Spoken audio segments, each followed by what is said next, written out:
আমাদের যে দাবিটি ছিল, আমাদের ডুয়েটে কর্মরত শিক্ষকবৃন্দ থেকে প্রশাসন গঠন করে আমাদের দাবিটি পূরণ করবে, কিন্তু সেই গণতান্ত্রিক দাবিকে যেভাবে সংঘাতে জড়িয়ে আমাদেরকে রক্তাক্ত করা হয়েছিল, সেই জায়গায় আমরা সেই দাবি থেকে কোনোভাবে সরে আসবো না। আমাদের আগের দাবি এখনও থাকবে।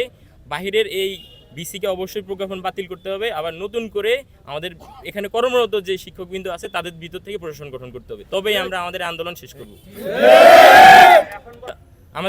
আমরা যে শান্তিপূর্ণ অবস্থান রাখতেছি বা যে সহাবস্থানের যে চিন্তাধারা আছে সেটা আমরা বজায় রাখার চেষ্টা করবো। আমরা রাষ্ট্রের কাছে আপনাদের মাধ্যমে প্রধানমন্ত্রীর কাছে, শিক্ষা সচিবের কাছে কিংবা শিক্ষামন্ত্রীর কাছে আবেদনপত্র, চিঠি জানানোর চেষ্টা করব। তারা আমলে নিলে আমরা সহাবস্থান ধরে রাখবো এবং শান্তিপূর্ণভাবে এই সংঘাত শেষ করার চেষ্টা করব। কিন্তু যদি তা আমলে না নেয়, আমরা অবশ্যই সন্ধ্যার পরে আরও বৃহত্তর কর্মসূচি এবং কঠোর কর্মসূচি জ্ঞাপন করবো ইনশাআল্লাহ।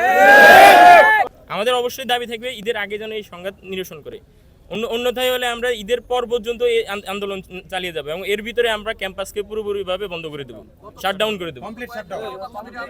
এখন পর্যন্ত বিশ্ববিদ্যালয় প্রশাসন এবং কারো পক্ষ থেকে কোনো ডাক পেয়েছেন কিনা এই সমাধানের, প্রত্যাশা কি করছেন?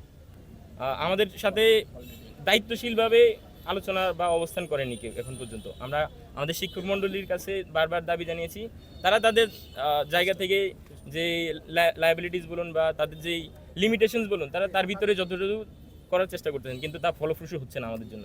আমরা চাই সরকারের ঊর্ধ্বতন কর্তৃপক্ষ যারা দায়িত্বশীলভাবে এই সমস্যা সুন্দরভাবে নিরসন করতে পারেন, তারা দ্রুতই রেসপন্স করুক।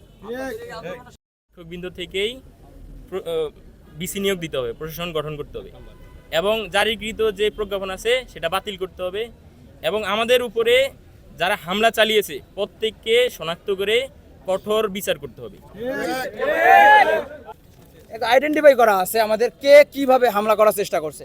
ছাত্র দলের সব ডুয়েটের ছাত্র দলের এবং বাইরের টোকাই যারা আছে তারা কিভাবে, এদিকে দেখেন, রোকন ভাই, রোকন, আব্দুল কাদের, সোহাগ আলী, আমরা এখন মনে করছি না সে আমাদের ছাত্র হিসেবে আর আছে। আমরা আর মনে করছি যে রামদানি আমাদের উপর আক্রমণ চালাতে পারে। তারপর আবার হচ্ছে দেখেন রাহেল, সে সাংগঠনিক সম্পাদকের দায়িত্ব পালন করতেছে বর্তমান ডুয়েট ছাত্র দলে, যেখানে রাজনীতি নিষিদ্ধ একটা ক্যাম্পাস, সেই ক্যাম্পাসে তারা রাজনীতি বিভিন্নভাবে চালানোর চেষ্টা করতেছে। আমরা বারবার প্রতিহত করার চেষ্টা করছি। আরো স্পষ্ট করে বহিরাগত, সম্পূর্ণ বহিরাগত বলাবেন, গাজীপুর মহানগরে বলাবেন যারা স্পষ্টভাবে আমাদের উপর হামলা চালিয়েছে। এই আমাদের আহত ভাইদের যদি দেখাই, আমরা আহত ভাইদের অবস্থা দেখেন, কতগুলো ভাই আমাদের 18টা ভাই যাদের মাথা বন্ধ ফেটে গেছে, 4টা 5টা 7টা বন্ধ সেলাই লাগছে আমাদের ভাইদের। না, এটা সম্পূর্ণ একটা প্রোপাগান্ডা এবং মিথ্যা প্রোপাগান্ডা। আপনি এতগুলো ছাত্র এখানে দাঁড়ায় আছে, দেখেন আপনি সব এরা সাধারণ ছাত্র, এরা ডুয়েটকে লালন করে, এরা শিবির না, এরা দল না, এরা জামাত না, এরা ছাত্র শক্তি না। এখানে এই ন্যারেটিভ ছড়ানোর কোনো সুযোগ নাই। এরা সবাই ডুয়েটকে লালন করে বলেই, ডুয়েটকে ধারণ করে বলেই তারা রাজপথে আসে।